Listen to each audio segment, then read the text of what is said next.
หากน้องแมวดูอ้วนกลมกว่าปกติเล็กน้อยหรือเริ่มแสดงพฤติกรรมที่เปลี่ยนไป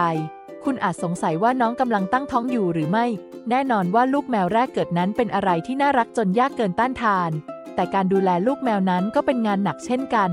ดังนั้นถ้าหากคุณรู้ว่าน้องแมวกำลังตั้งท้องอยู่หรือไม่จะยิ่งช่วยให้คุณพร้อมเต็มที่สำหรับวันสำคัญได้มากทีเดียว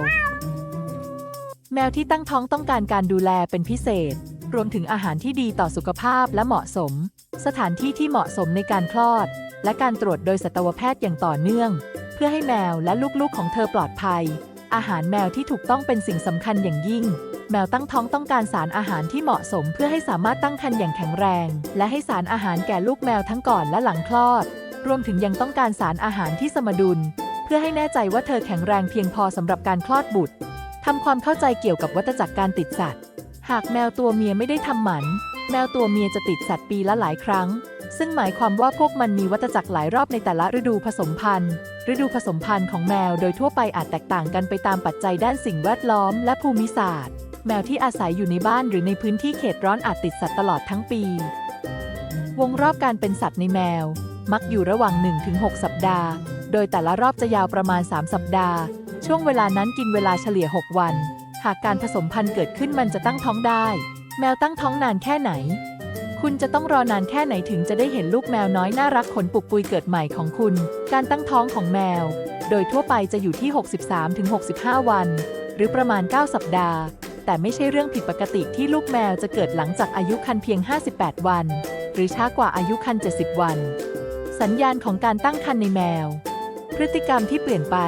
คือสัญญาณทั่วไปของแมวที่กำลังตั้งครรภ์ตัวอย่างเช่นแมวของคุณอาจทำตัวอ้อนและเอ็นดูมากขึ้นหรือไม่ก็ก้าวร้าวมากขึ้นนอกจากนี้แม่แมวจะเริ่มแสดงอาการตื่นตัวอย่างกระทันหันและเป็นระยะที่สำคัญของการตั้งครรภ์ของแมวซึ่งทารกในครรภ์จะเริ่มเคลื่อนไหวโดยแมวตั้งท้องอาจมีอาการแพ้ท้องได้เช่นเดียวกันกับมนุษย์ในช่วงสัปดาห์ที่ 3-4 ของการตั้งท้องของแมวของคุณจะเริ่มบวมที่หัวนมจะเริ่มพองและมีสีชมพูความอยากอาหารของแมวของคุณก็จะเริ่มมากขึ้นเช่นกันดังนั้นอาจจำเป็นต้องเลือกอาหารสูตรที่เน้นการเจริญเติบโตสูงหรือปรึกษาสัตวแพทย์ของคุณเกี่ยวกับสูตรอาหารสำหรับแม่แมวตั้งครรภ์การตั้งครรภ์ของแมวจะเห็นได้ชัดในสัปดาห์ที่ 6แมวตั้งท้องจะเริ่มเคลื่อนไหวด้วยความระมัดระวังเธอจะพยายามหลีกเลี่ยงการบิดและยืดตัวหากเธอออกไปนอกบ้านเธอมักจะชอบหลบอยู่ในที่ร่มมากกว่าความอยากอาหารของแมวจะเพิ่มขึ้นอย่างต่อเนื่องตลอด6สัปดาห์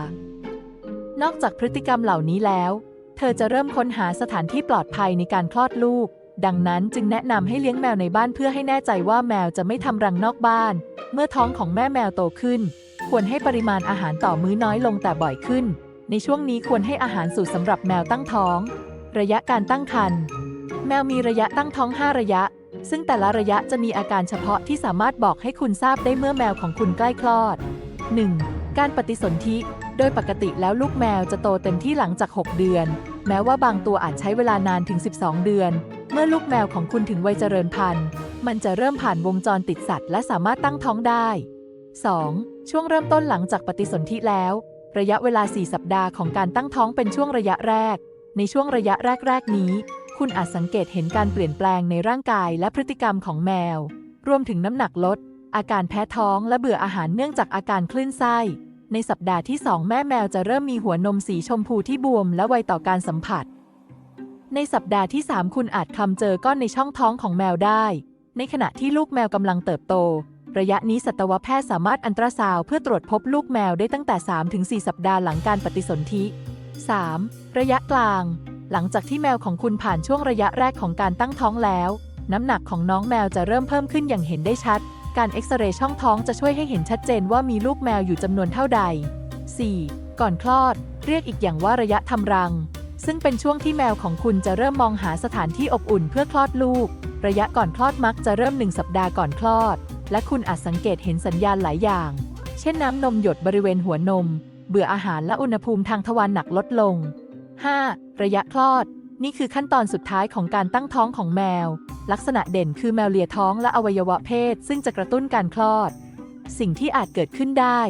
แม่แมวต้องการซ่อนตัวเมื่อคลอดลูกซึ่งคุณสามารถช่วยได้โดยจัดหากล่องที่เหมาะสมในการทำรังให้อาจเป็นกล่องกระดาษแข็งหรือตะกร้าผ้าที่มีผ้าขนหนูและผ้าห่มรองอยู่ขณะที่แม่แมวเตรียมคลอดเธออาจเริ่มหอบตื่นตัวมากกว่าปกติ หากคุณตรวจอุณหภูมิร่างกายของแมวคุณจะพบว่าอุณหภูมิลดลง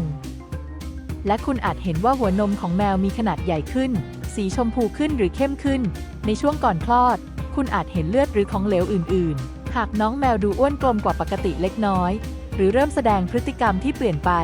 คุณอาจสงสัยว่าน้องกำลังตั้งท้องอยู่หรือไม่แน่นอนว่าลูกแมวแรกเกิดนั้นเป็นอะไรที่น่ารักจนยากเกินต้านทานแต่การดูแลลูกแมวนั้นก็เป็นงานหนักเช่นกัน